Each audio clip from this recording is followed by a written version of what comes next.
Hi, everyone. Welcome back to the Imperfect Podcast. I'm your host, Kirsten Pfeiffer, recording live today at Mastermind Studios. I am so privileged to be here today with Elizabeth Quiroz, who is doing incredible work to help victims of sex trafficking. She's the founder of Redemption House, which is a nonprofit organization that helps human trafficking victims, and they will soon be opening a safe house for victims, which is so exciting, in Sonoma County. She also serves as an alcohol and drug abuse counselor at Athena House Residential Treatment Center, and she serves as a human trafficking victim advocate. Elizabeth is currently a student at Sonoma State University, where she's almost graduating. She's going to get her bachelor's in sociology and a master's degree in social justice and human rights. Her goal is to become a policymaker where she can help those transitioning through the justice system.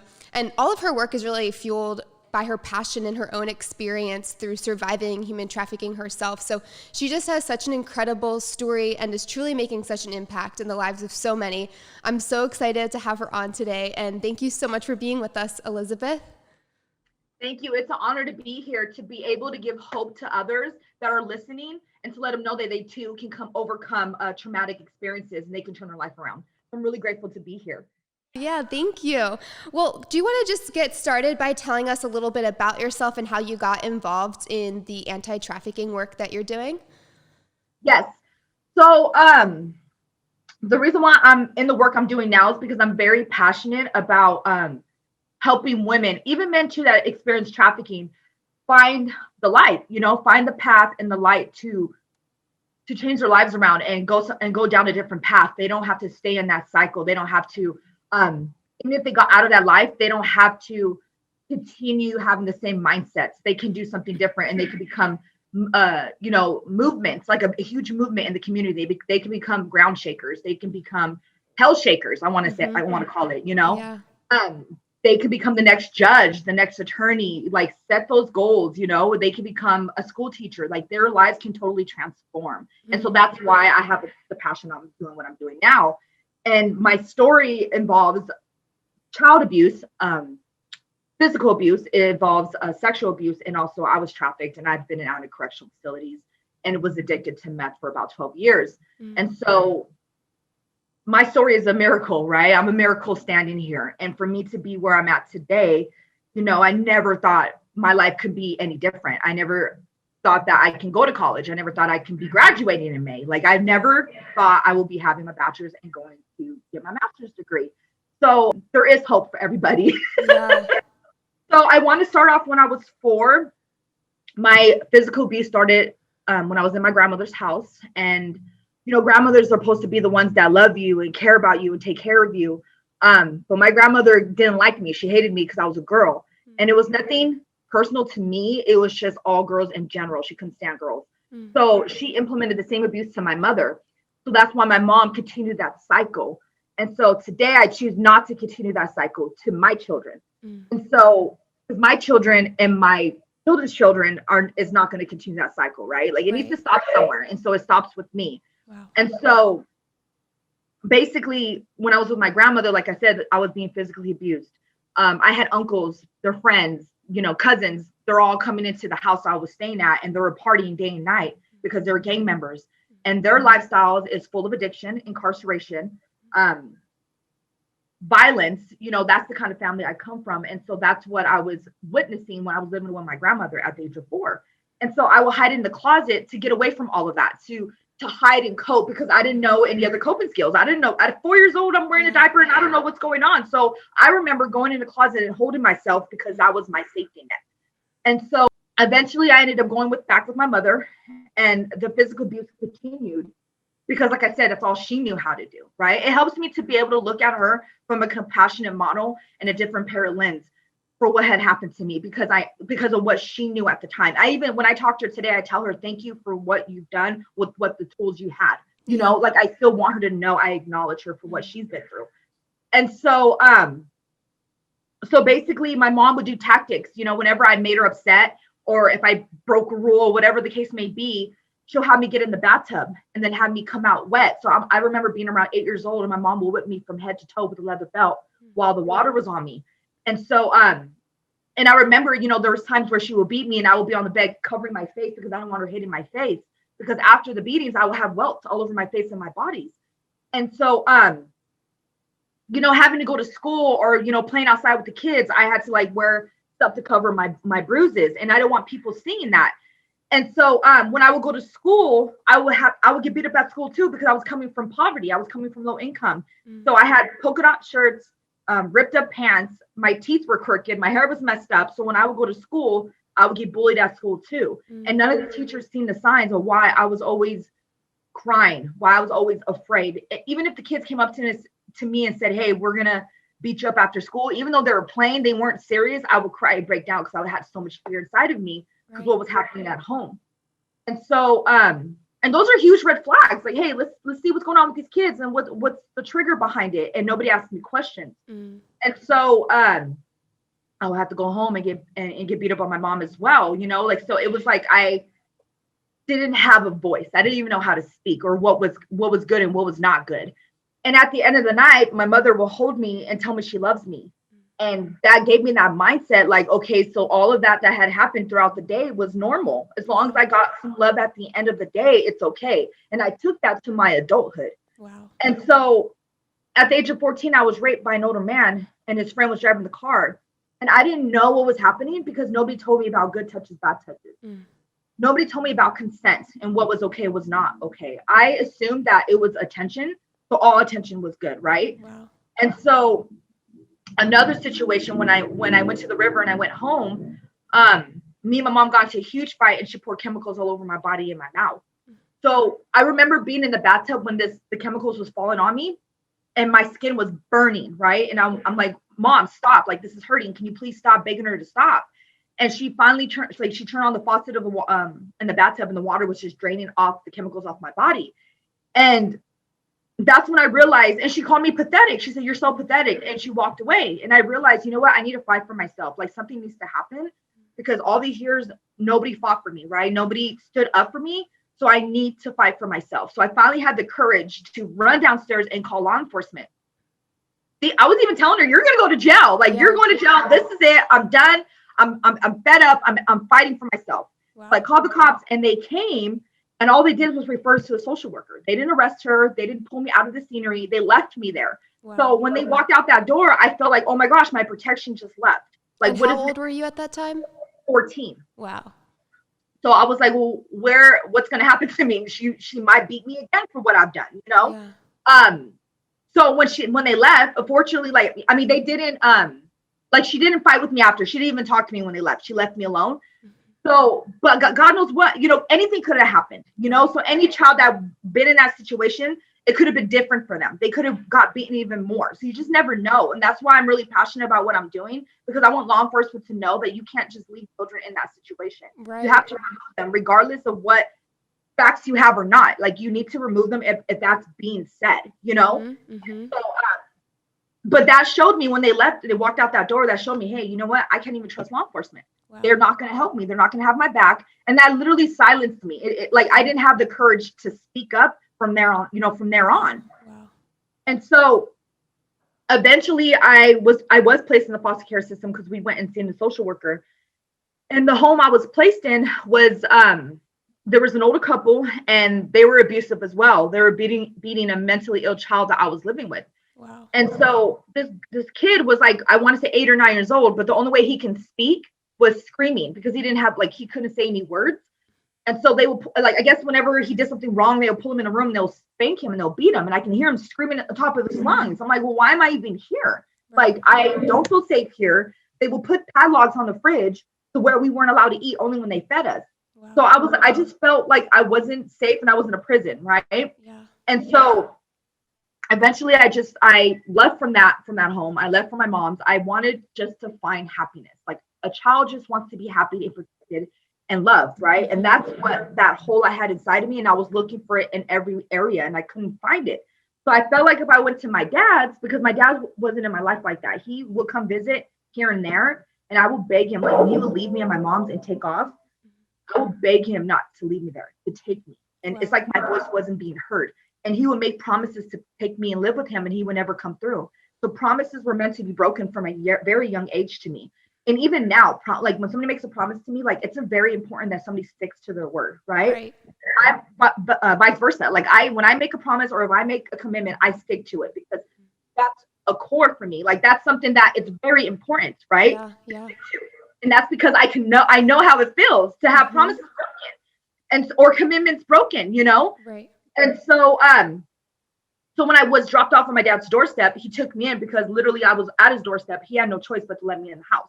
So he took me in, and he was drunk. You know, he was a drunk. He would drink. And so I came with all these problems. I came with anger, rage, suicidal tendencies, depression, PTSD. Like there was many times that I tried to commit suicide. Like I was a cutter and I would cut my arms. And that was a way for me to cope when I was growing up. And so I tried to overdose in his living room. And I woke up the next day having to go to school and put on a mask, right? And having to pretend everything was okay when it was not. Right. And my dad wasn't able to help me. Like he wasn't able to pay attention to what was going on with me. I was ditching classes. I was hanging out with older people. I was starting to get loaded, you know, like, and nobody's seen the signs. These are all red flags of, you know, high risk victims to be trafficked. So eventually, you know, I met an older man. He was in front of my dad's job. He told he was 19, but in reality, he was really 27. And so when he came to me, he said, "Oh, you're beautiful. You're gorgeous. What is your name?" Like all the good stuff that this child wants to hear, right? All that good stuff, because I didn't hear that growing up. So he literally like swept me off my feet. He took me in his wings, like in his arms, you know, and it was all pretty at first, right? And this is called the honeymoon phase, like the grooming process. And so he was my dad figure. He was my protection. He was someone that I thought was love. Like he was all of that all in one. So I thought my prayers were answered. I thought it was a dream come true. And I knew of God for a very long time growing up. But I was angry at him because I assumed I knew him as a punishing God, because all that time that I was going through everything, like I was like, well, where was he at all those times? Right. And obviously I must be doing something wrong if this is happening to me. So, you know, this is what I was being taught, right? And I was being taught that if you sin, you go to hell. And so automatically I'm like, well, I don't want that type of God in my life. Like I'm scared of him. Like I'm just going to run away. So for many years, I ran away from God. And so that's my higher power. And I love to share about that as well. Yeah. And now I have a beautiful relationship with him because I know who he is in my life today. Like he's not punishing at all. He loves, you know, he loves me. He loves all of us. Yeah. And he's a redeemer. He restores, right? Absolutely. He gives hope. He gives living water. Like this is all the God I know today. And that's not the God I knew back in the days, right? And so it's really important to have our own relationship with the Lord. Mm-hmm. And so when I met this man, like I said, he was everything to me. And so I, you know, started going out with him. I started hanging out with, like, going to hotel rooms. This is, like I said, this is the grooming process, the honeymoon phase. So he would take me to hotel rooms. He would get me loaded off ecstasy and weed to the point that I couldn't comprehend what was going on. And I didn't realize like what was happening, right? And so I would be in bed and this is where he would sodomize me or have me sexually perform. And I couldn't consent because first of all, I'm a child. And second of all, I'm under the influence. I don't know what was happening. Like I would literally be in the bed, like frozen. And he would do what he did to me.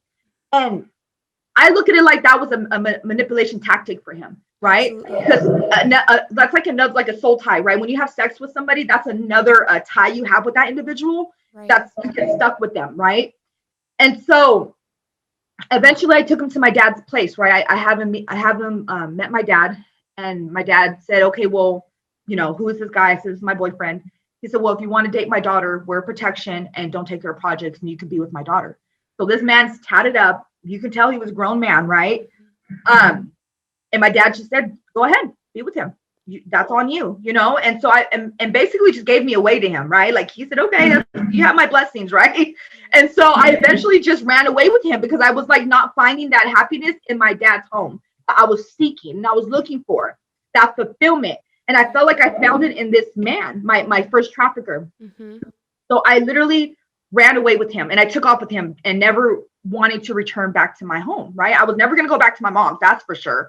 And, you know, there was a situation to where I was with my first trafficker and it got really ugly. And I did call my dad and I said, Dad, I want to come home. I don't know what to do. Like it started to get ugly and I started to see it. Right. Mm-hmm. And he said, no, will you put yourself in that situation? If you don't come back tonight, don't ever come back. And you don't tell a child that. Wow. You leave your door when your child's out there running away and they call you crying their heart out. You leave your door open for them and you tell them, I love you, honey, or I love you, son, wherever you're at, let me know. But if you're not able to tell me, just know I'm there for you and you can always come home. My door's open. Mm-hmm. But he said, no, don't come back if you don't come back tonight. Wow. And so I'm like, well, I don't have any doors open for me. I have nowhere to go. Right. So I might as well just stay with this man. Mm-hmm. And so I ended up staying with him. And so this is where it started to get more ugly. And he started taking me to 16th and Mission because I was in the city with him in San Francisco. Mm-hmm. And so he would take me to 16th and Mission and have me hold on to drugs in my mouth and other areas of my body. And this is also part of the grooming process, the honeymoon phase, right? And this is where he was teaching me to be a mule and also to be a drug dealer, right? This is all like, we call it lacing up your shoes, right? But that's the term on the streets. But that's what he was doing. He was manipulating my mind and getting me to that full effect of being a dope dealer for him and also like a money maker for him, right? And that's what he was doing.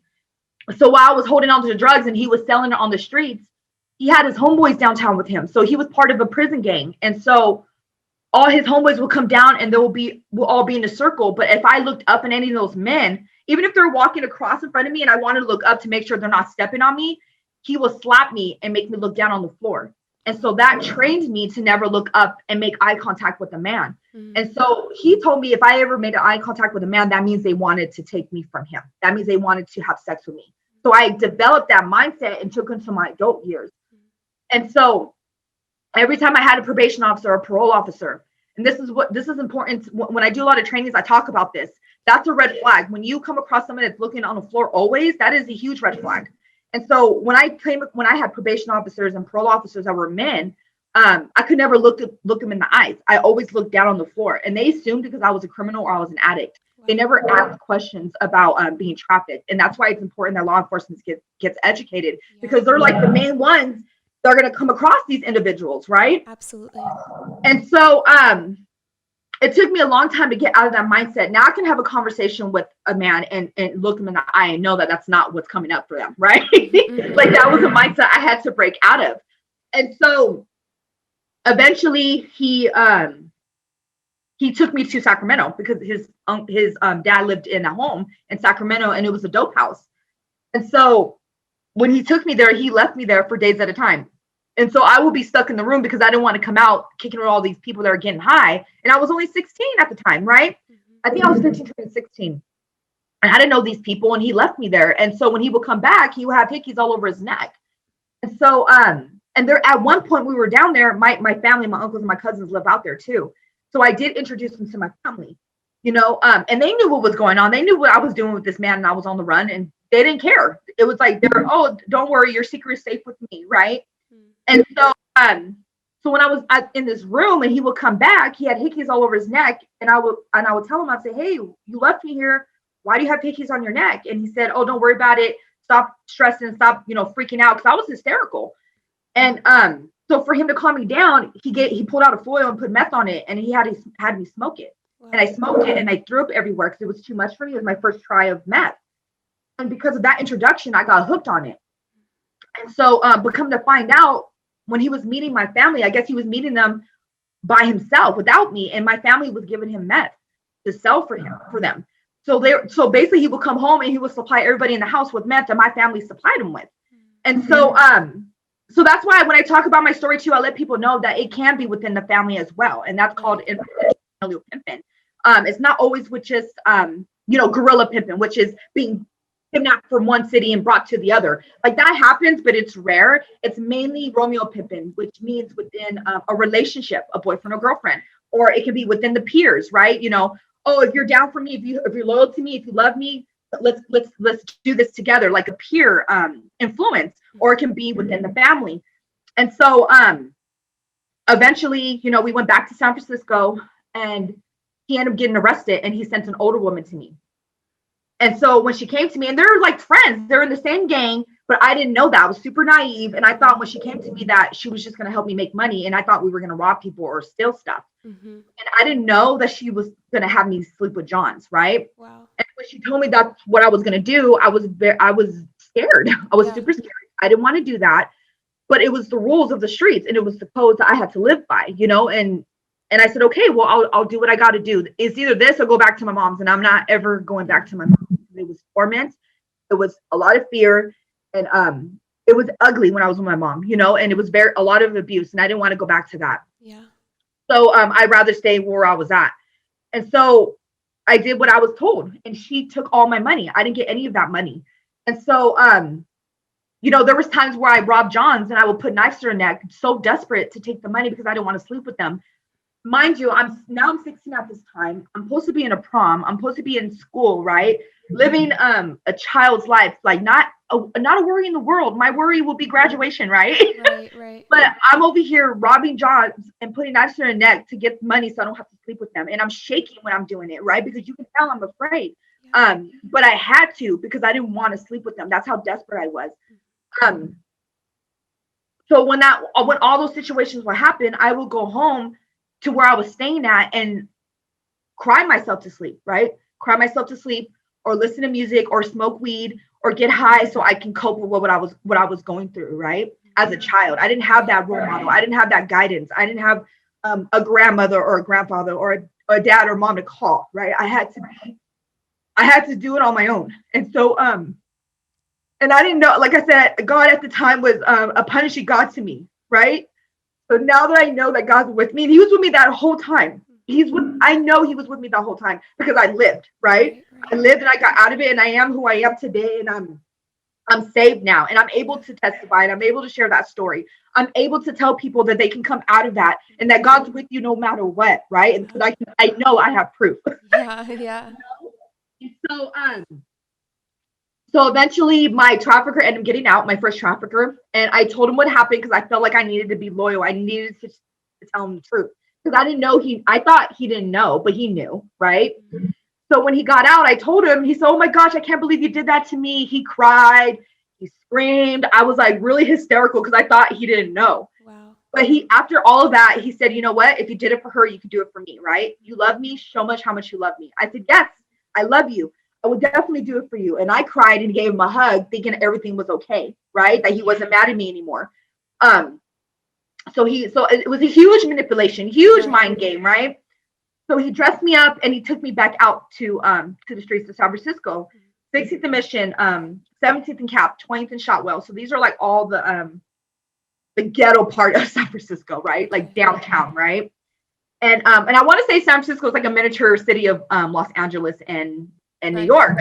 And so basically he would take me back out there and he would then sell me to multiple cars, multiple shacks. I remember being in these shacks and I would lay on my back and have to leave my body, disassociate, right? Because I couldn't stay in my body. What was happening to me? These men were rotating and I couldn't stay there. I had to leave, right? And so that's why for so many years, it was hard for me to connect with my emotions because I had dissociated, right? And so I had to learn to reconnect to my emotions, to be able to feel, to be able to get my heart soft, right? To be able to get that hardened heart, to be able to soften it up and pour out my emotions. Because for a long time, I felt like if I cried or if I showed emotion, it was weakness, right? And that's a lie. If anything, when you show vulnerability, that's you being strong. That's showing how kind of leader you are. It's showing that you have strength to be able to show that vulnerability, to let others know that they too can show vulnerability and show their emotions and bring all that junk out. They don't have to hold it in. But like I said, I was leaving my body when this was happening. A lot of times I was loaded because I couldn't be present in that situation. And so knowing that my boyfriend was out there collecting the money broke my heart even more because he told me just this once. He told me that. Yeah. Again, took me back out there. Just this last time. Again, took me back out there. So every time he took me back out there, I begged him. I didn't want to do it. And I would cry to him.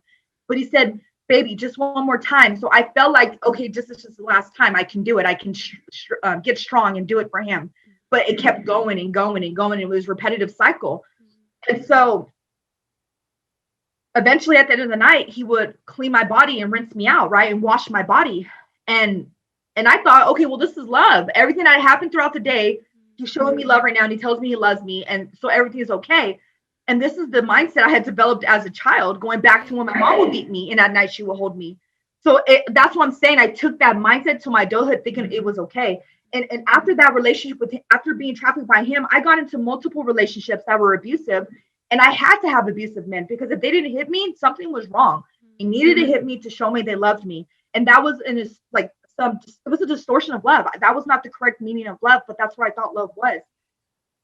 And so eventually he got arrested again. And I just took that into my adulthood. Like I was sleeping with Johns, I was using meth, I was selling weed, like I was doing whatever I could to survive with the end goal of never going back to my mother's, right? And so I remember, when I was around 16, I think I'm gonna go back forward. Well, no, when he got arrested a couple times. And so when I was 16, I committed armed robbery. And I robbed a lady at gunpoint because I wanted to not sleep with Johns because he had called me from jail and he said, hey, you need to make this much money to get me out of jail. And I'm like, well, I'll get you the money, but I'm not going to sleep with Johns, right? Like I was so desperate. So when I robbed this lady at gunpoint, I was arrested. And when the cops arrested me, they didn't ask me questions of why I robbed the lady and how old. Well, of course I told them a fake name. I gave them a fake age, but that's all that, they left it at that. They didn't dig deeper. And so I went through the juvenile hall system. Like I was in there doing time. I did 3 months and I went to the foster care. I went to a group home facility under a different alias, right? Like for the whole 3 months, I was Jacqueline Ramirez. Wow. They didn't ask questions. My trafficker came inside the juvenile hall to visit me. So that's what I'm saying. Like I literally fell through the cracks. Nobody's seen the signs. Yeah. And so I want to say when I got sentenced to the group home facility, that's when they realized who I was. And so even after they found out who I really was and my mom came into court to tell them who I was, nobody asked questions. There were still no resources utilized, given to me. And I wasn't utilizing any resources. Yeah. So when I went to that group home facility, I took off and ran because I had the mindset, like, I need to go be with my trafficker. I need to be with my boyfriend. He's the one I want to be with. And so I ran away. And so that's why, like I said, that's why I have the passion to do what I'm doing today, to bring awareness around that. And so eventually I just, like I said, I got into selling meth because I was selling weed at first. And then I started selling meth because that was the circle I was hanging out with. And so I went to Valley State Prison when I was 23 years old. And so, because that was my life, that's what I knew. I didn't know any other life, right? I didn't get a degree. I wasn't in high school. Like I dropped out of high school. I didn't have a job. I didn't have a resume. I didn't have any skills, right? So this was my life and I needed to make fast money to survive. And so eventually I met my third trafficker and he was he was also giving me a large amount of dope to sell for him. And this is where I share to people, these are different ways to be trafficked. It's not just one way. And so what he would do would give me about a half a pound of meth to sell for him. And when he was giving me that much dope, I felt like I arrived. I felt like I no longer had to sleep with Johns, right? I no longer have to rob people. Like I finally arrived and this is a lot of meth for me to sell and I can make my money and survive, right? Right. And so it was a win-win for me in my mind. And so, but they came a cost. It wasn't all pretty and fancy. The cost was I was in debt with him all the time. So even when I got arrested with his dope, because I got arrested for his drugs and did the time and didn't snitch, right? Because that was the rules. You don't snitch. And so he was part of the gang as well. So I had a lot of fear around that. But I also looked at it like, okay, he's my protection. Because I always wanted protection. And so when I would get arrested with his drugs, I would get out and be in debt with him. He said, well, you still owe me this much money. So here's more dope to sell my dope, get my money, and the revolving door keeps happening, right? And so that's labor trafficking, right? Because I was always in a quota that I owed, I can never pay off because I was also doping. I was smoking my old supply. And being a female drug dealer, you get robbed left and right. So I was getting robbed all the time. So I was always in this debt with this man. And so there was times where I would pay him off what I owe him, but I couldn't leave the car until he would give me more dope to sell. And I'm like, no, I don't want to sell your dope. And he said, no, you need to sell it. And so I was forced to sell his drugs. There was times where when I would get in the car, give him the money I owed him. And of course, I still had more money. I still had to pay him because I couldn't pay him all of it. He would give me dope to sell, but before I can even leave the car, I had to perform. I had to give him some sexual favors. I had to give him oral sex. Like I had to do stuff before I can even leave the car to get my freedom. So I was also being sexually trafficked. So there's just many forms that's why I share my story. There's a lot of aspects of my story that tells people, hey, these are red flags. Yeah. These are signs, and this is how trafficking can happen. Like it's not just one way, and it's not what we want to think outside the box when it comes to this. Like it's happening in our own backyard. It's not just happening through our countries or the big cities. It's happening in different little cities as well. We need to be open-minded.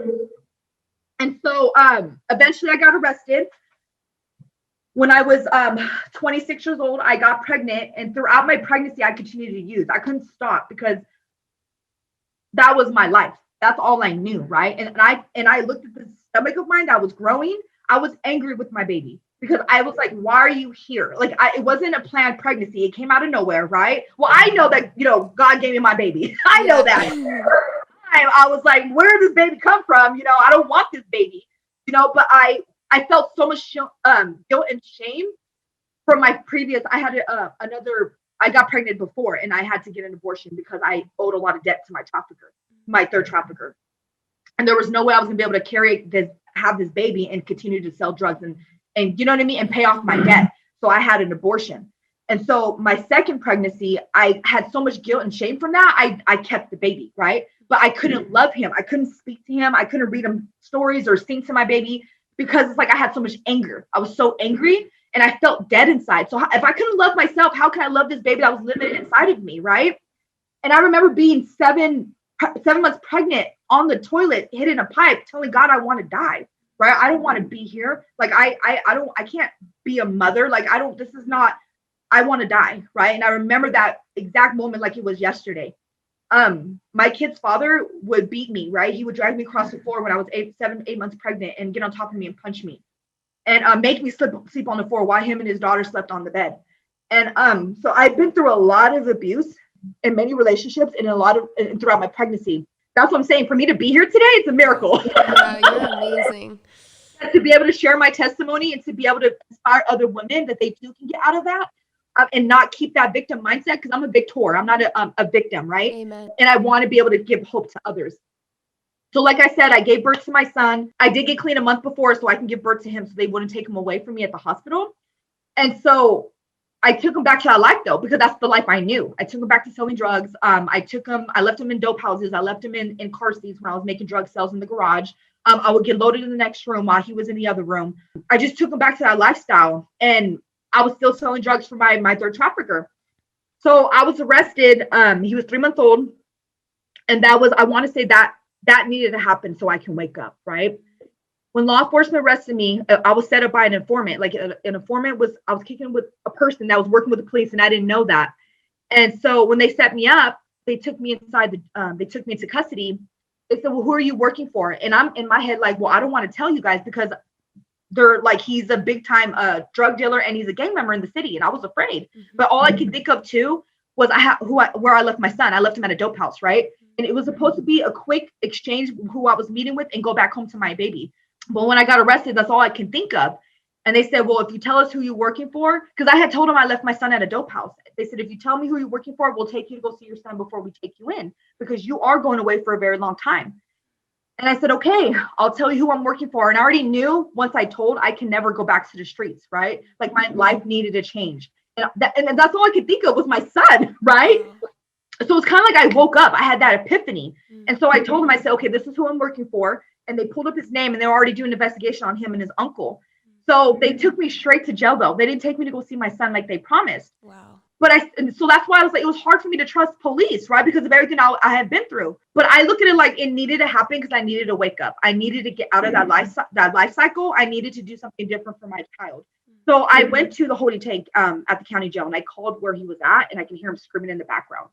And I can hear him like crying, and that broke my heart. That shattered me. And I want to say that night I was attached to my emotions. I was able to shake it off. I was able to like break, right, and get all of that out at that on that phone when I was talking to my son. And so my mom ended up getting my son because I couldn't get out and get him.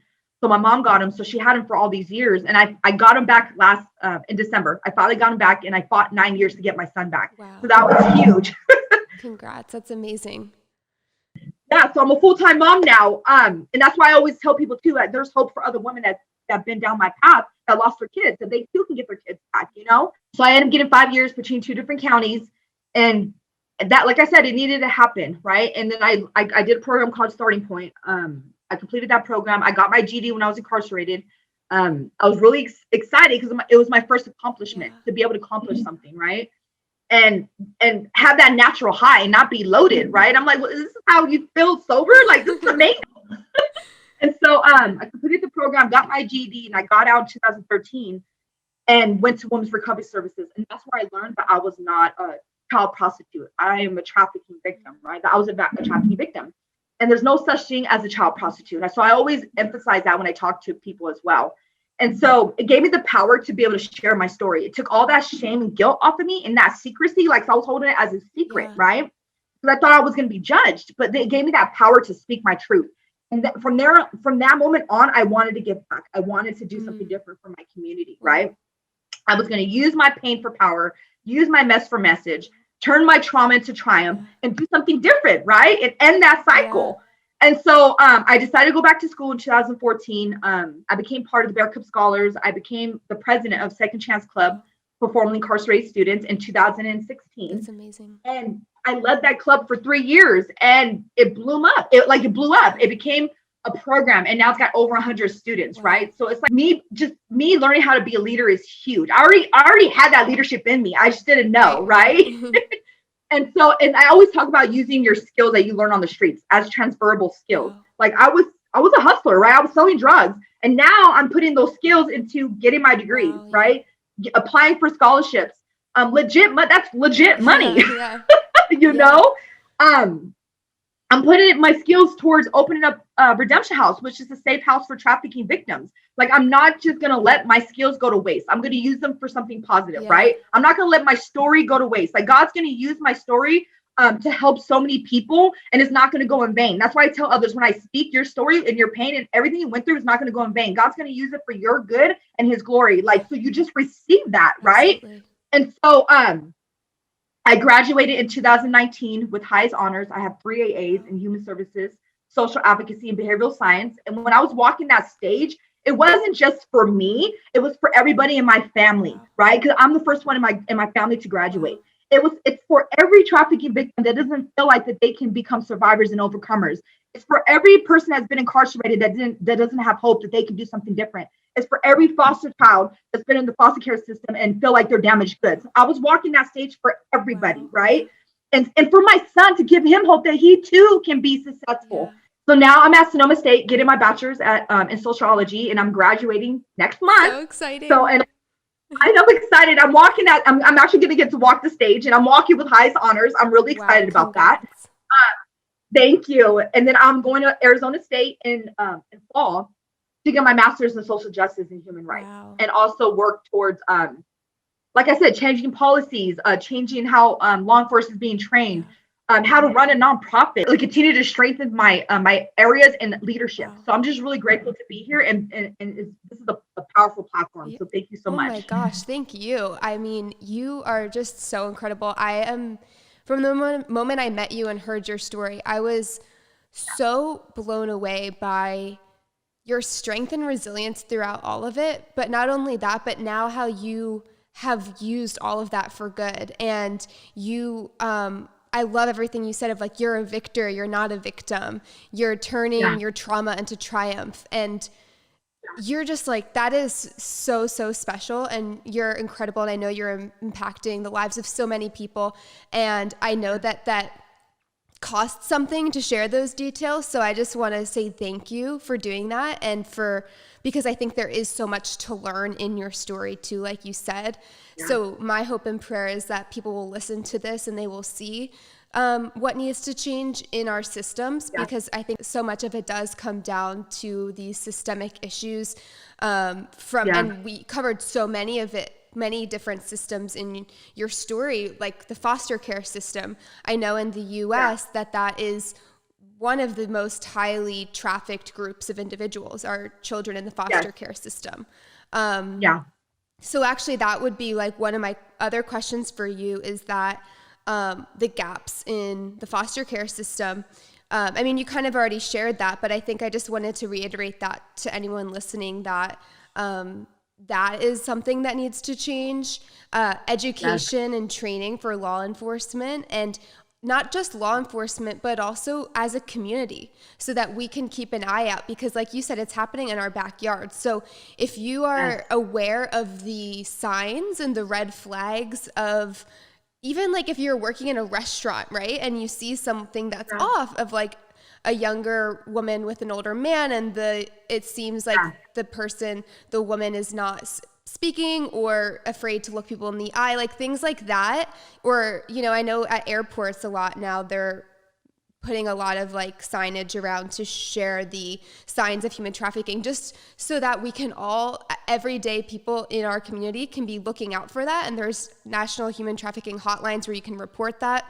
But I just think that was something I wanted to touch on, is like, there's so many systems involved. So I think a lot of times people hear human trafficking, they first of all don't even understand what it looks like in the US, and they think it is just like you said, like the guerrilla trafficking, which could happen, but a lot of the times it is like there's a grooming process involved. And I know we like, I know what that term means, and I know obviously you know what that term means, but can you just explain in your own words like what the grooming process is?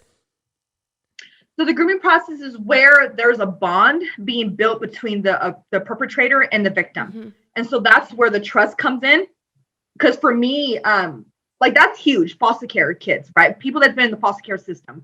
That's why they have that missing piece, because they feel abandoned. They don't feel loved, right? When they're in the foster care system, they don't have, they're wondering why their parents didn't take them in, or they're wondering why they went through what they went through and why their parents can't get it together, or whatever the case may be, right? That they're in this foster care system and they don't feel like they have any family, right? And it's hard for them to connect with the new family they have because of all the trauma they've been through. And so that's that missing ingredient. It's family and that bond and that trust and that love. So a trafficker comes and it's in that hole for them, right? It's in that, they're pretending to be in that hole for them. It's filling that void, right? It's that pretending to fill that void. And in reality, they're just stepping in, and they're stepping in that place and they're manipulating them, right? They're preying on their vulnerability. They're giving them dreams. They're giving them lies just to feed on that. And then when that person, that victim realizes that this is not right, they're stuck.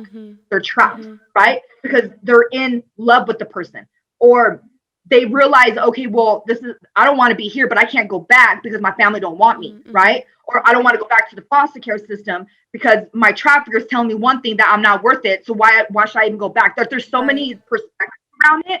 That's what I'm saying. Like, grooming process is like, it's where we want to stop before it gets further, right? Because that's where all the lies is coming in. That's where all the building up is coming in. That's where that bond and that trust between those two people are building. And that's where we want to prevent it. But if it's past that, we want to stop it in the grooming process. Absolutely. Yeah. And you brought up some really good points, because it's like the one thing that I tell people about human trafficking, if they don't really know anything about it, it's that traffickers, they identify the vulnerabilities of individuals, and then they exploit that vulnerability through force, fraud, and coercion.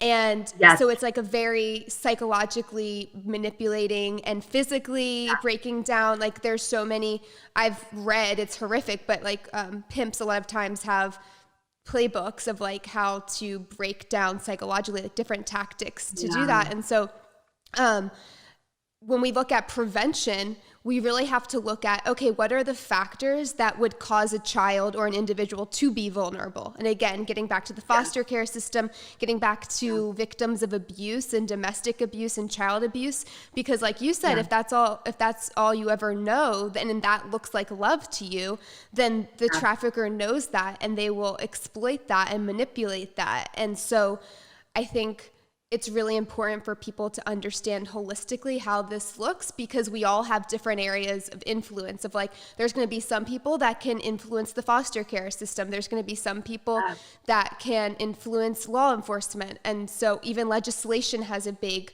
piece to play in really stopping this. So thank you for explaining what that meant, because I think it's a lot of times really misunderstood that it even is this like slow grooming process instead of someone just being kidnapped or something like that. Yeah, I think it's important because I do work in the human services field, and I work with CPS, right? Because with the clients I have, I'm a SUD counselor at a treatment facility. So my concern is that when foster care or when foster parents, when their house is open to receive foster children, I'm not sure if this is something they're already doing, but I don't see it sometimes. And so I'm really hoping that they do run background checks on these foster parents, right?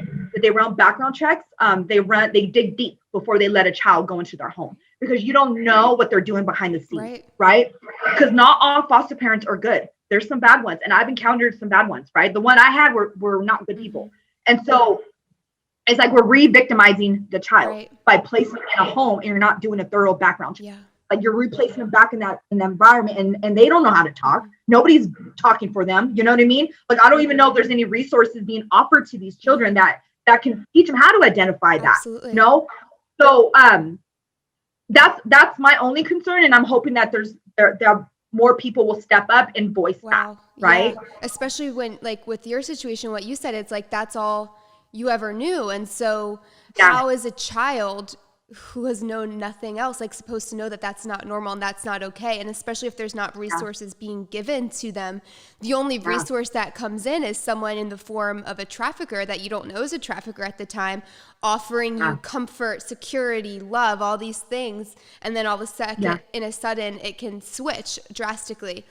So I think that that's really important. And you also mentioned even in schools where the teachers didn't identify the red flags of child abuse. And I think there needs to be more education for teachers and offering just support for them, and also safe touch, like you said, and consent. I know that more and more that's something that's being taught in schools, but I think really important even for parents to know, to have those conversations with their kids early on and know, because the other thing that I wanted to touch on is the Romeo traffickers, and how a lot of times there will even be boys in schools that are maybe hired by the gang to like go, or part of the gang, and they'll go in and they'll identify the girl that maybe is vulnerable or is a misfit or has abuse at home, and then they'll show them love because that's what the person is seeking. And then again, they go and they exploit that. So there's so many factors here, and anyone listening right now, I know it's like overwhelming, all of this. And what I hope through this conversation is just to like lay it out and lay all the pieces out so that we can kind of, awareness is the first step, right? And then where we go from there, like everybody has a different area of influence, and we can all use that to work together to just raise awareness and use our gifts to stop this. So it's also I'm just like, I've said it before, but I'm so inspired by you, by all the work that you are doing and using it for good. And I know that you talked about your faith throughout all of this. Yes. And I'm a person of faith as well. And so I just also want to honor you that you were able to see that God was with you all through that, but also you're like living your life like with such open hands that he truly is like working it all together for good. And so I just wanted to commend you on that, but also ask you how your faith has shaped your journey. So today, where I'm at today in my life, you know what, just because I got clean, right? Just because I'm out of that lifestyle and I'm living a different life doesn't mean life gets easier. Like with an individual with that type of background still has trials and tribulations, right? We still have challenges that arise for us. And so I can either go back to what I knew, right, with using the old coping skills, or I can move forward with the new coping skills I have and the new tools I have. And with God in my toolbox, right? He's a resource I utilize. He's my number one resource, right? I go to him. And I pour out what's going on within me, or whatever is going on, whatever season I'm in, I go to him. And having that trust in him that he's going to work everything out literally gives me that peace I seek. It leaves me that comfort that I need, right? To be able to get up and go do what I got to go do, right? To be able to go and speak my truth, or to be able to go to school, or to be able to show up for my son or for my kids, because my husband has 4 kids too. So we have 5 altogether, to be able to show up for them. You know, having that faith that God's going to work everything out through every season of my life, that's what helps me. And that's what shapes my journey to where I'm at today. But it took a long time to get there. It didn't happen overnight, right? Because I had a lot of trust issues. And like I said, the way I looked at God back in the days, for me to look that way and then all of a sudden trust God, it didn't happen overnight. God like worked through me through challenges that arise in my life, and he showed up. You know, even though it might not be the outcome I wanted, he still showed up and showed me why it happened that way, right? And I'm like, you know what? I can either like, no, God, I don't accept that and stay stuck in my mess. Or I can be like, you know what, I hear you. I trust your ways because your ways is better than my ways, right? And I actually learn from it. I grow from every season. I don't just stay plateau. I grow from every season, and I elevate. Yeah. And so that's what makes me excited to, okay, this is hard, God, but I'm learning. I'm going to elevate to the next season. So that's just my faith in him and knowing that he's working behind the scenes, even though sometimes I can't see it. Yeah. I know he's working. That's what helps me to continue my. Wow, that's so amazing. And like you said, you are now doing so many amazing things. I touched upon it in the beginning, but I would love if you could tell people just a little bit more about the work that you're doing today through Redemption House and everything. So Redemption House of the Bay Area, like I said, is a long-term goal of opening up a safe house, right, in Sonoma County. And then with the goal of expanding, because I already know God's going to just blow our minds what he's going to do with Redemption House. But right now I'm in a waiting season. I'm in a season where I'm waiting, and we're waiting to get our tax exempt status, right? And so, and during those waiting seasons, that can be hard. And so that sometimes you might want to just give up the vision and mission, right? But don't do that. Don't abort. Like, hold on and know that God has a plan at the end of the day. And so we're waiting for the tax exempt to come back. And so in the meantime, we're doing presentations. You know, I'm sharing my truth. I'm speaking my stories. Whenever I'm able to share on the platform. So I have a partner named Lisa McQuaid, and we connected together, and we're the ones that's building Redemption House.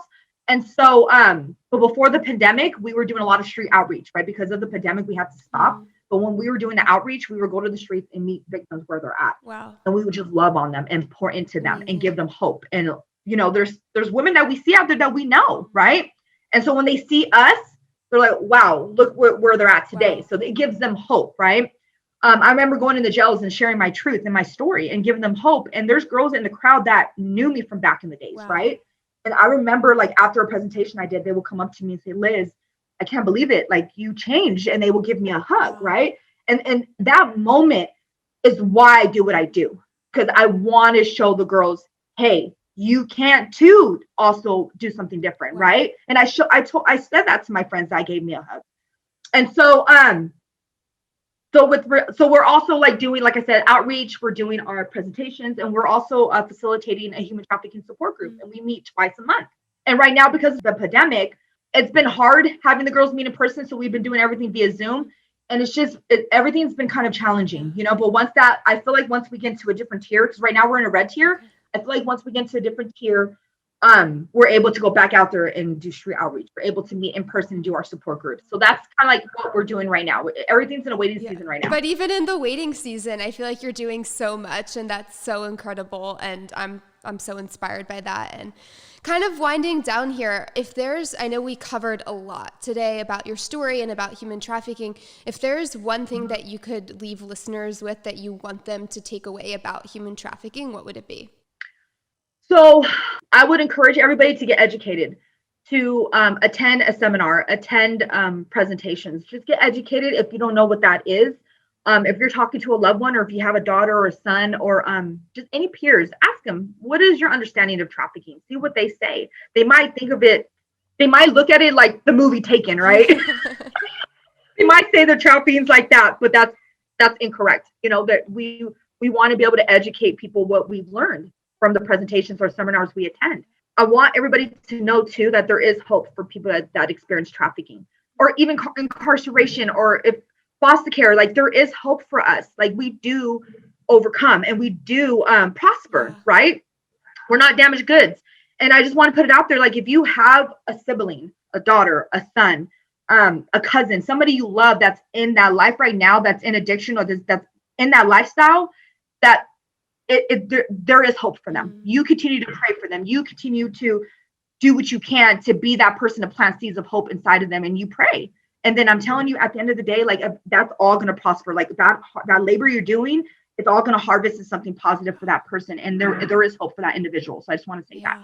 Thank you for saying that. I'm like on the verge of emotion with this whole time hearing your story, but I think just hearing that, and like, I'm always one that holds on to hope too. And I really do think, and you have such a beautiful testimony that, like, God really can redeem all things for good. And even if we don't see it, no matter, like, anyone listening, even if you're in a situation that seems hopeless, there always is hope. So I really, really appreciate you sharing that and just being so vulnerable with us today, Liz. I know that it's, like I said, it costs something. So I just want to honor you for that. And I know that so many people are going to have their eyes open through this conversation and just learn. And like I was saying before, I think a lot of times people can feel a little bit overwhelmed of like, I don't know like how to even help.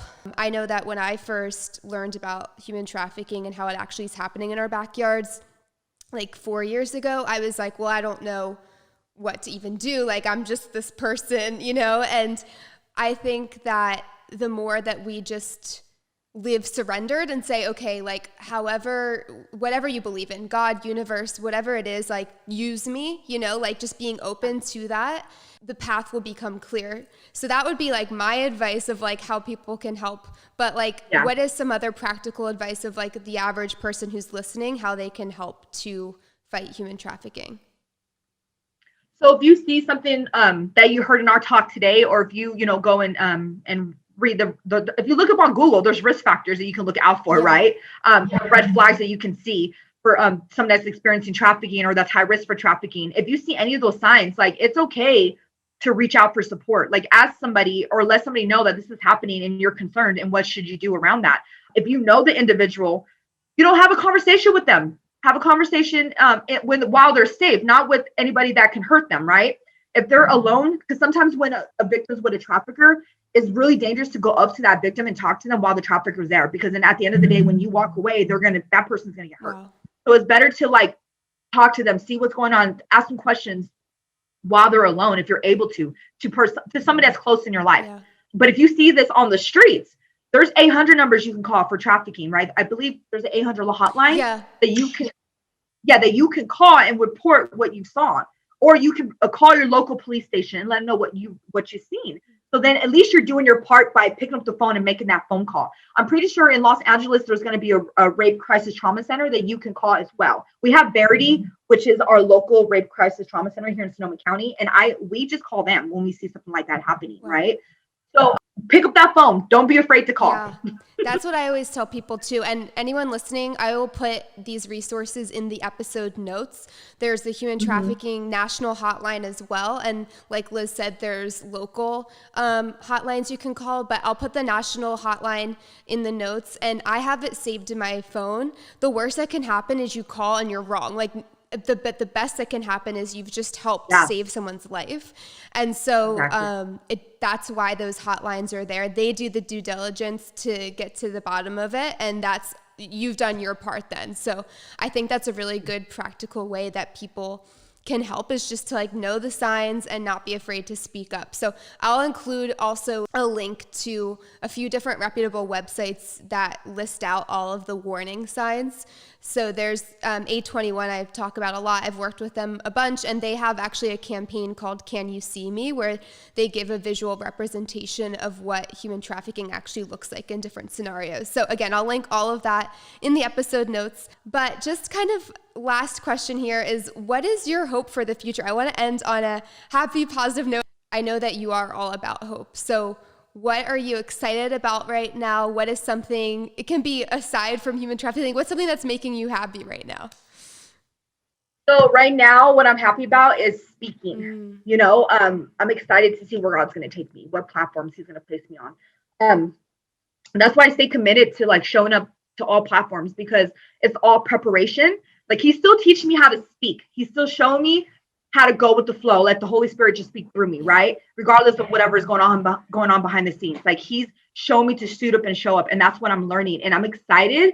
Like I always hear when I speak, your story is powerful. A lot of people are going to be touched. I've spoken in public, I've in rallies and protests, and I shared my story, and people tell me that I'm going to touch thousands, right? And the women I'm going to touch, or men I'm going to touch, are going to touch millions. And so when I hear stuff like that, it just sparks me up and gives me that hope and that fire. Like, okay, God, I don't know where you're taking me, but I know So I'm excited. Yeah, I'm excited for you too. And I'm so grateful that we were able to be connected and that you're able to share and willing to share your story so vulnerably with all of us. And you said this before, but I think the more that we can be vulnerable, that actually makes us strong and that makes us a good leader, because then it empowers people to speak up about their pain and to realize they're not alone in it. And so I just want to honor you and thank you for your time, for your heart, for sharing that with us.